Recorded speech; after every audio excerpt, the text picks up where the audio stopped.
उनके बिजनेस को खत्म कर देते थे, उनके सीड को खत्म कर देते थे, बीज को खत्म कर देते थे। जब बीज ही खत्म हो गया तो फसल कहां से आएगी? अगर यंग जनरेशन ही नशों में खत्म हो गई तो अगली जनरेशन कहां से आएगी? अगर वो नशे कर करके खत्म हो गए तो अगले दौर में वो कैसे जा पाएंगे? क्योंकि शैतान बीज के ऊपर अटैक करता है, और शैतान उन्हीं पे अटैक करता है जो परमेश्वर से दूर हैं। वचन कहता है कि इस्राएलियों ने यहोवा की दृष्टि में बुरा किया और परमेश्वर ने उन्हें शैतान के वश में कर दिया। मिधानियों को शैतान की तरह ले लो, क्योंकि अब हमारा युद्ध किसी इंसान से नहीं है। आज जब एक व्यक्ति प्रभु से दूर होता है, आज जब एक व्यक्ति परमेश्वर को देख नहीं पाता, क्योंकि धर्म का चश्मा लगा लेता है, जात का चश्मा लगा लेता है, उसे फिर परमेश्वर दिख नहीं सकता। अगर परमेश्वर को देखना है तो अपने आप को संसार से दूर करके अपनी आत्मिक आंखों को खोल के हमें परमेश्वर को देखना पड़ेगा कि परमेश्वर किसी धर्म या जात का नहीं, परमेश्वर मेरा परमेश्वर है जिसने मुझे पैदा किया और वो मुझे छुटकारे में देखना चाहता है। बाइबल कहती है जब इस्राएलियों ने परमेश्वर की दृष्टि में बुरा किया तो उसने उन्हें मिधानियों के वश में कर दिया और वो उनके बीजों के ऊपर हमला करने लगा। जब शैतान आपकी लाइफ में काम करता है, आप सोचते हैं कि ये मैंने 80,000 जमा कर लिया है, अब मैं ये 80,000 से अपने जो कच्चा कमरा है मैं उसको पक्का कर लूंगी, और शैतान आता है एक बीमारी के साथ और आपके 80,000 की बजाय 1,60,000 आपका खा जाता है।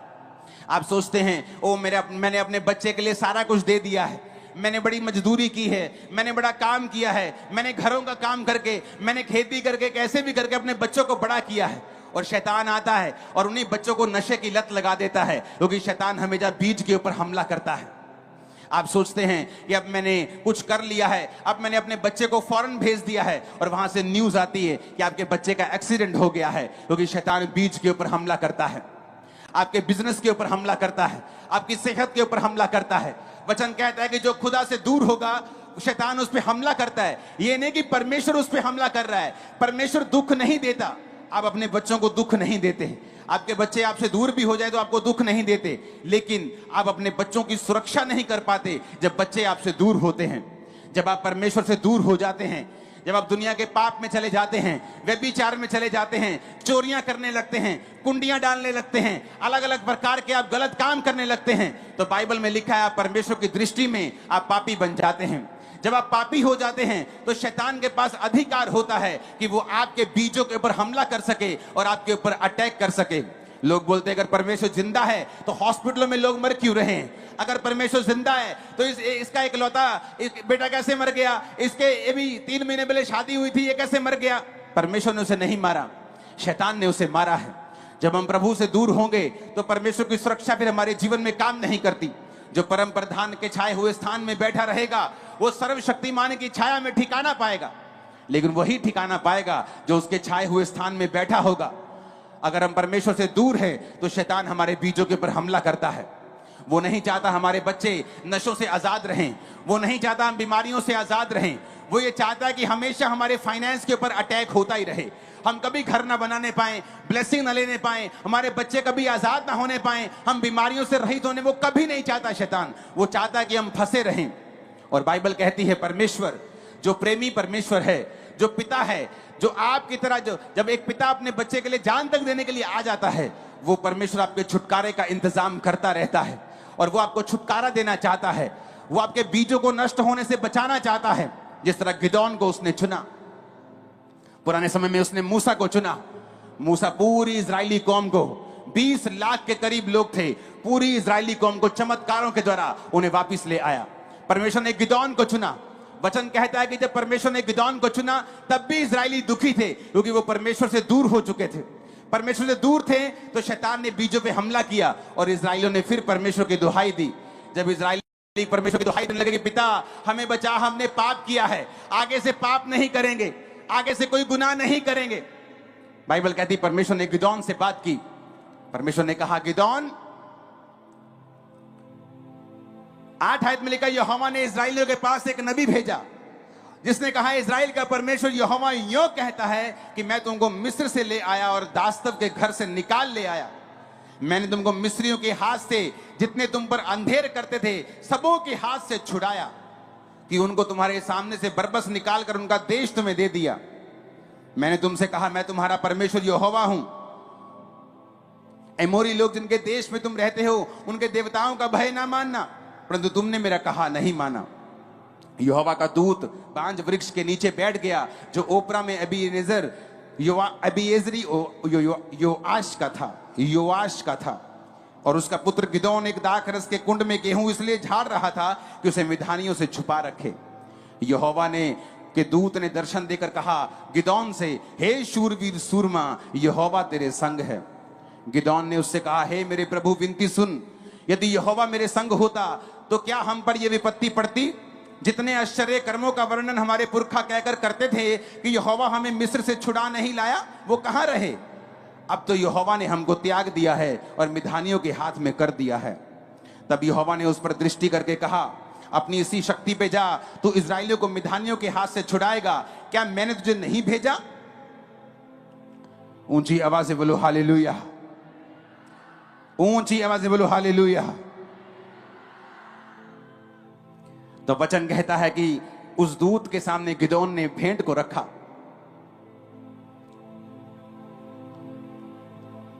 और उस भेंट को दूत ने छुआ और वो आग बन गई, और उसके बाद दूत चला गया। 22 आयत में लिखा, गिदोन ने जान लिया कि वह यहोवा का दूत था।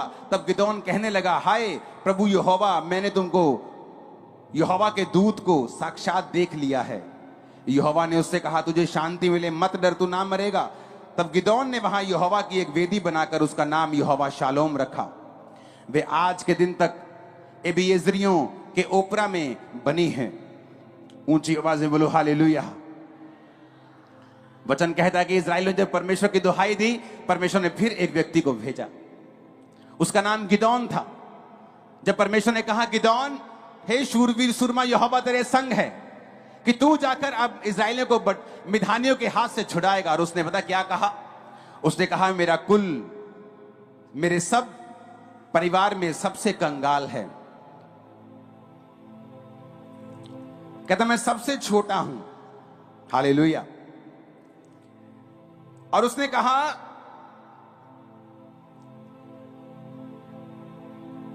कि मैं छोटा तो हूं, कि मेरा परिवार, कहता सब मेरे कुलों में से सबसे छोटा है। मेरे फ्रेंड्स, मेरे भाई, मेरे बुजुर्ग, कैसे हैं आप सब? मैं जानता हूं परमेश्वर आपको देख रहे हैं और आप परमेश्वर की निगरानी में। आज हम एक ऐसे विषय के बारे में बात करना चाहते हैं जो हम सब रोज प्रार्थना करते हैं और रोज उस विषय के लिए चिंता भी करते हैं और मनन भी करते हैं। बाकी वो विषय है हमारे जीवन का आने वाला कल, जिसके बारे में हम ये सोचते रहते हैं कि कल हम क्या करेंगे और कल हमारा क्या होगा, कल हमारे बच्चे स्कूल जाएंगे कि नहीं जाएंगे, कल हमारे जिंदगी में कुछ खुशियां आएगी कि नहीं आएगी, कल हमारे जीवन में जो हम चाहते हैं वो पूरा होगा कि नहीं होगा, हमारी सेहत कल कैसी रहेगी और हमारा परिवार सुरक्षित रहेगा कि नहीं रहेगा। ये कल आपको रोज कहीं ना कहीं एक क्वेश्चन मार्क जरूर देता है। मैं जानता हूं कि जो परमेश्वर को जानते हैं वो ऐसी बात कभी नहीं करते और ना ही ऐसा सोचते हैं, पर शैतान हमारे चारों ओर है। और ये विषय उन लोगों के लिए जो लोग परमेश्वर को अभी जानने लगे हैं और परमेश्वर के प्यार में खो गए हैं, परंतु उन्हें न्याय और उन्हें नियम को जानना बहुत जरूरी है।